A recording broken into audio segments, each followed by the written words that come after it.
سے زیادہ جو کتاب پڑھی جاتی ہے وہ قرآن ہے۔ پوری دنیا میں سب سے زیادہ جو کتاب چھپتی ہے وہ قرآن ہے۔ پوری دنیا میں سب سے زیادہ جس کتاب کی تعظیم ہے وہ قرآن ہے۔ پوری دنیا میں سب سے زیادہ جسے حفظ کیا جاتا ہے وہ قرآن ہے۔ اور اب سے 200 سال پہلے دنیا میں جتنے حافظ تھے اس سے 10 برابر زیادہ ہے۔ اب سے 50 سال پہلے قرآن پڑھنا جنہیں آتا تھا ان کی نسبت آج قرآن پڑھنا جاننے والے لوگ، قرآن پڑھنے والے لوگ 50 سال سے آج زیادہ ہے۔ تو یقیناً جیسے جیسے زمانہ اور ترقی کرے گا، شعور بڑھے گا، فہم بڑھے گا، قرآن سے دوستی بڑھے گی، دین کی طرف توجہ بڑھے گی، تو قرآن پڑھنے والوں کی تعداد میں اضافہ بھی ہوگا۔ تو یہ تو بات قیامت کی ہے کہ نبی قیامت میں شکایت کریں گے اللہ سے کہ یا اللہ میری قوم نے، میری امت نے قرآن کو چھوڑ دیا تھا۔ توجہ ہے؟ تو جیسے جیسے قیامت کی طرف ہم بڑھتے چلے جا رہے ہیں تو مشاہدہ تو یہ کہہ رہا ہے کہ قرآن پڑھنے والا شاید ہی کوئی ہو جو قرآن پڑھنے والا نہ رہے، یعنی کوئی مسلمان شاید رہ جائے جو قرآن جو نہ پڑھے۔ آگے جا کے تو جو رہ گئے وہ بھی قرآن پڑھیں گے، وہ بھی قرآن کی طرف توجہ کریں گے۔ جنہیں قرآن پڑھنا نہیں آتا وہ بھی قرآن کی طرف متوجہ ہو کے قرآن کو پڑھیں گے۔ تو ہمیں تو ایسا لگ رہا ہے کہ اب کوئی دنیا میں نہیں رہے گا جو قرآن نہ جانتا ہو پڑھنا۔ تو ادھر شکایت تو ہوگی قیامت میں، شکوہ تو ہے سرکار کا قیامت میں۔ وقال الرسول یا رب انی قومی قومی اتخذوا ھذا القرآن مہجورا۔ تو اب یہ ایک جانب قرآن کی آیت، تھک تو نہیں رہے آپ؟ ایک جانب قرآن کی آیت، دوسری جانب مشاہدہ۔ اب ذرا آیت کا ترجمہ ذرا درست کرنے کی ضرورت ہے۔ یہ نبی نہیں فرما رہے کہ میری قوم نے قرآن کو چھوڑ دیا ہے، بلکہ نبی فرما رہے ہیں، شکایت کر رہے ہیں، شکایت کریں گے اے میرے اللہ میری قوم نے قرآن کو لے لیا تنہا، علی کے بغیر۔ صلوات پڑھیں محمد و آل محمد۔ انہیں علی کے ساتھ دیا تھا مگر انہوں نے صرف قرآن کو لے لیا، میرا علی چھوڑ دیا۔ علی کی تنہائی کی شکایت کریں گے نبی قیامت میں۔ علی کے تنہا ہو جانے کو نبی قیامت میں اللہ کی بارگاہ میں رکھیں گے۔ میں نے اس پوری امت کو علی دیا تھا قرآن کے ساتھ، قرآن دیا تھا علی کے ساتھ۔ انہوں نے قرآن بہت اچھا پڑھا مگر علی کو چھوڑ دیا۔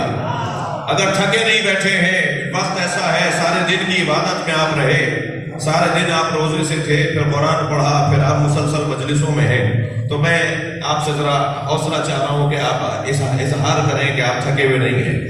جی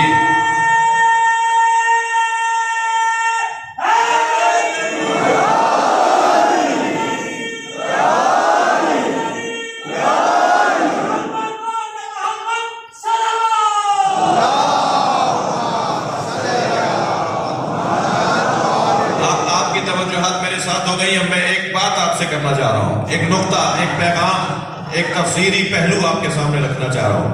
اللہ اپنے نبی کی شکایت کو بیان کر رہا ہے، یا رب انا قومی اتخذوا ھذا القرآن مہجورا۔ اے اللہ میری قوم نے اتخذوا ھذا القرآن، لے لیا اس قرآن کو مہجورا۔ ہجر کہتے ہیں تنہائی کو، ہجر کہتے ہیں اکیلے پن کو۔ ہجران تنہائی، ہجران اصل ہجران، فلا سے ہجر، یہ معمولاً عاشقوں اور معشوقوں کی گفتگو میں ہجر کا تذکرہ آتا ہے، جدائی کا تذکرہ آتا ہے۔ جب کوئی اپنے معشوق سے، اپنے محبوب سے علیحدہ اور تنہا ہو جائے تو اسے کہتے ہیں کہ عصر ہجران میں ہے، یہ تنہائی کے ایام میں ہے۔ اب کیا کہہ رہا ہے قرآن؟ اتخذوا ھذا القرآن، نبی شکایت کریں گے میری امت نے لے لیا اس قرآن کو مہجورا، تنہا۔ یہ نہیں کہہ رہے میری امت نے قرآن نہیں لیا، یہ نہیں فرما رہے میری امت نے قرآن کو نہیں لیا، فرما رہے میری امت نے قرآن کو لے لیا مہجور، تنہا، میں نے تنہا نہیں دیا تھا۔ بس جو لوگ علی کے بغیر قرآن لیتے ہیں انہی کے لیے تو نبی کی یہ حدیث ہے، رب تال القرآن والقرآن یلعنہ، کتنے ہی قاریان قرآن ہیں جنہیں خود قرآن لعنت کرتا ہے۔ صلوات پڑھیں محمد و آل محمد۔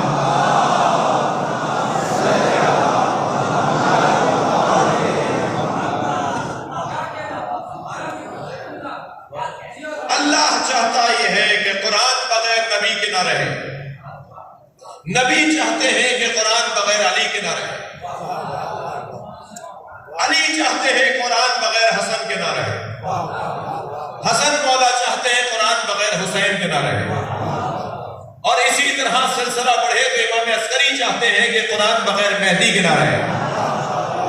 اور اگر میں ایک ایک کر کے گنتی گنوں تو پھر یہ بھی صحیح ہے، اور اگر یوں کہہ دوں کہ نبی چاہتے ہیں کہ میں قرآن اور اہل بیت چھوڑ کر جا رہا ہوں، قرآن اہل بیت کے بغیر اور اہل بیت قرآن کے بغیر نہ رہے، یہ دونوں ساتھ رہنے کے لیے ہیں، انہیں میں نے ساتھ چھوڑا ہے، یہ تمہارے دونوں برابر کے ہاتھی ہیں، ان میں سے ایک کو لے لو اور دوسرے کو چھوڑ دو، یہ اللہ اور اللہ کے رسول کو پسند نہیں ہے۔ لہذا قرآن والے اہل بیت والے ہیں، اہل بیت والے قرآن والے ہیں، لیکن اگر کوئی اس سے ہٹ کر سوچتا ہے، اس سے ہٹ کر دیکھتا ہے، تو نہ وہ قرآن والا ہے نہ وہ اہل بیت والا ہے۔ جی، جو قرآن والا ہے وہ اہل بیت والا ہے، جو اہل بیت والا ہے وہ قرآن والا ہے۔ یہ دو چیزیں نہیں ہیں، یہ ایک ہی حقیقت کے دو جلوے ہیں۔ اگر آمادہ ہے تو جملہ دیا کر رہا ہوں، اللہ جب اپنا علم کاغذ پر اتارتا ہے تو اسے قرآن نام دیتا ہے، اور اللہ جب اپنا علم پیکروں میں ڈھالتا ہے تو اسے اہل بیت نام دیتا ہے۔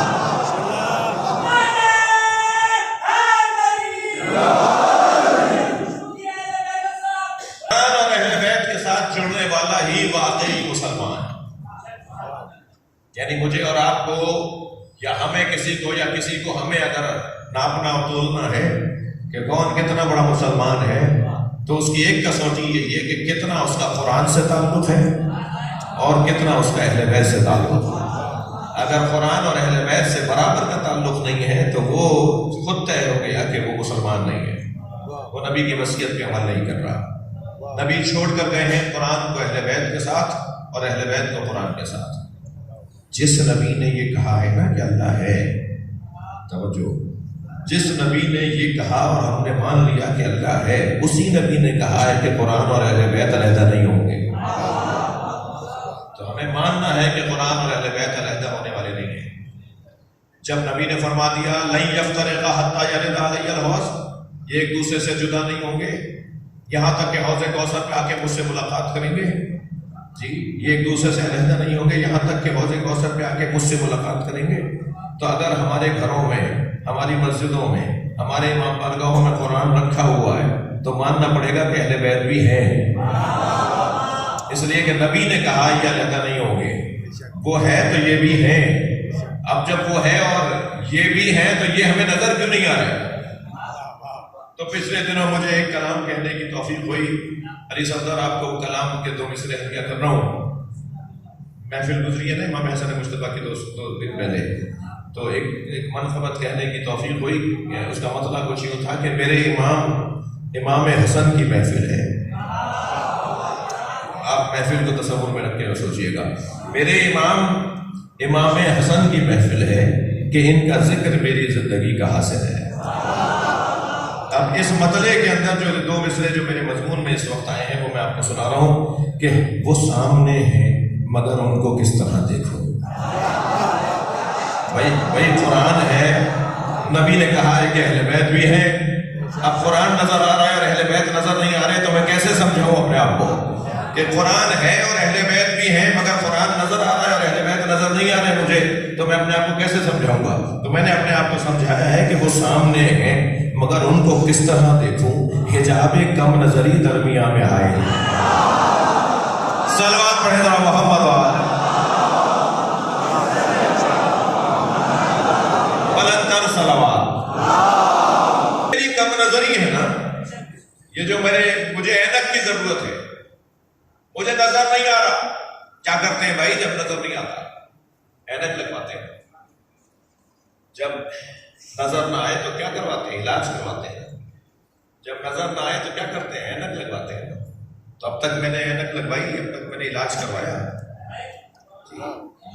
یہ حسینی شفاخانہ ہے جسے امام بارگاہ کہا جاتا ہے۔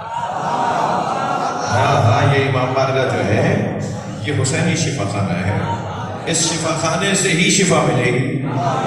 تو میں پہلے اپنی بیماری کا احساس تو کروں۔ وہ مریض کبھی علاج نہیں کروا پاتا، وہ مریض کبھی علاج نہیں کروائے گا جسے یہی احساس نہ ہو کہ وہ مریض ہے، جسے احساس ہوگا کہ میں مریض ہوں، وہی کسی طبیب کے پاس جائے گا، وہی کسی شفا خانے میں جائے گا۔ پہلے میں اپنے آپ کو یہ تو سمجھاؤں کہ میں مریض ہوں، مجھے وہ نظر نہیں آ رہا جس کے بغیر دنیا چل ہی نہیں سکتی، وہ سانس لیتا ہے جو دنیا سانس لیتی ہے۔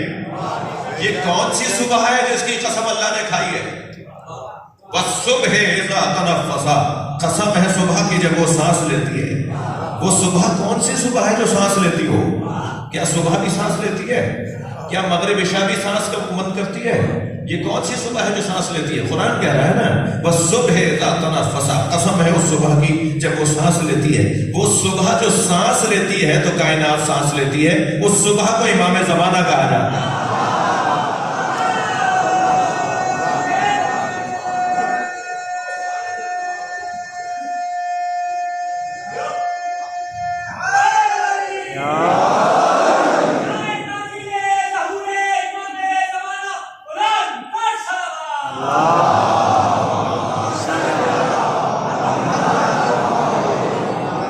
نبی نے فرمایا ہے علی مع القرآن والقرآن مع علی، علی قرآن کے ساتھ ہے اور قرآن علی کے ساتھ، ایک دوسرے سے علیحدہ ہونے والے نہیں ہیں۔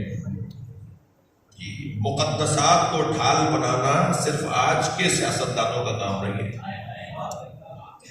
بلکہ مقدسات کو ڈھال بنا کر اپنے مفاد میں حالات کو تبدیل کرنا یہ پرانے وقت سے چلا آ رہا ہے۔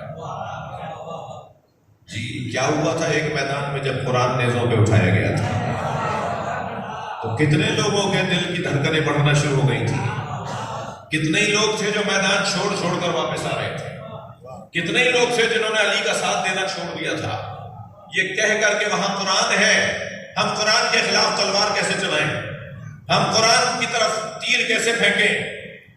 جی اس واقعے کو میری قوم نے تو 50,000 دفعہ سنا ہوگا، مگر 50,000 دفعہ سننے کے بعد اب بھی ذرا میں جملہ دہراؤں تو دل کی دھڑکن بڑھ رہی ہے نہیں کہ جب انہوں نے کہا ہوگا کہ ہم قرآن کی طرف تیر کیسے پھینکیں، ہم قرآن کے خلاف تلوار کیسے لے کے جائیں، تو میرے مولا ایک ٹیلے پہ کھڑے ہو گئے اور حضرت نے خطبہ ارشاد فرمایا۔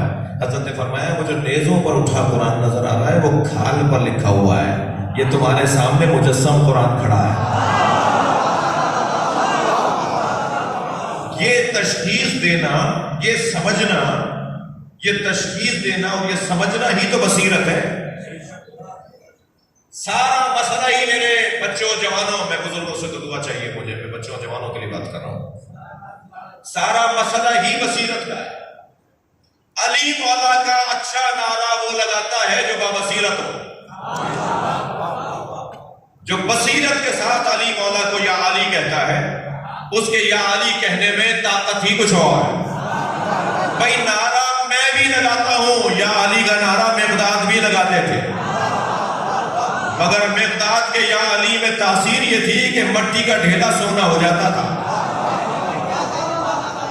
صلوات پڑھیں محمد و آل محمد۔